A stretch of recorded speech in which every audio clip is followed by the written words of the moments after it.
When the detectives began to investigate the case, they found that my email was on the black web. The company that I had used my email for ultimately had a breach, and all of the information that that company had was placed on the black web, and that's how hackers get your information and enter in the security systems and take your identity. I really wish I didn't have to learn that the hard way. Well, Brooklyn and Eddie say the violation of having their home camera system hacked and monitored has left their family with some really lasting scars. My wife has been paralyzed with fear because of what has happened. I was literally terrified to be in public. I didn't leave the house for 3 days, and that's a big deal. I'm a mom on the go. I have a lot of kids, I run my own business, but I stayed in my robe. I told my husband not to leave. We need to go to the grocery store. It's either me going alone or she takes all the children and she has to constantly be vigilant.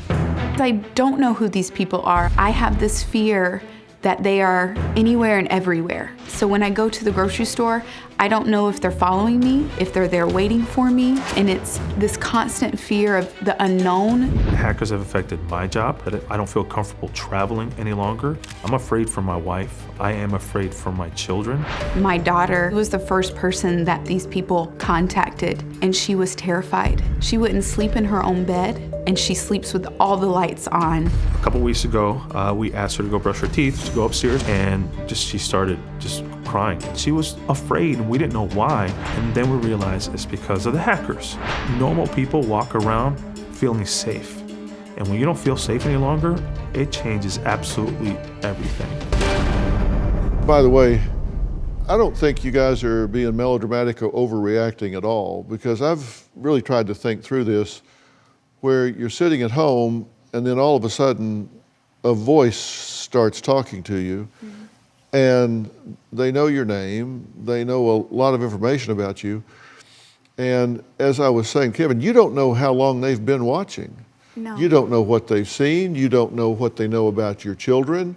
Especially when the detective told me that they got through our system through my email. I said, well, my daughter's school information is in my email. My son's school information is in my email.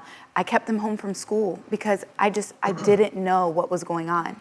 And you have an online business. Yes. And this is something that makes you visible, right? You share pictures of family and home and outfits, and you used to share when Eddie was out of town and locations that he might be going to. And you have a YouTube channel with vlogs about life and family trips and just things that you just share about, as most people do these days. So Right. There's a lot of information that's out there. So one of your thoughts was to just withdraw, right? Just get off the internet. That was a discussion we've had many times, all the way up until even a week ago. We have talked about changing jobs, but what I do online is something that I love doing, and it has changed our lifestyle. We've kind of formatted our lifestyle based off of the income that I make, so it's almost impossible to give that up now. Not overnight, yeah. But at the same time, my family's safety and my safety was a top priority, but it's now like they've taken our safety and now they're gonna take our income. When's enough enough?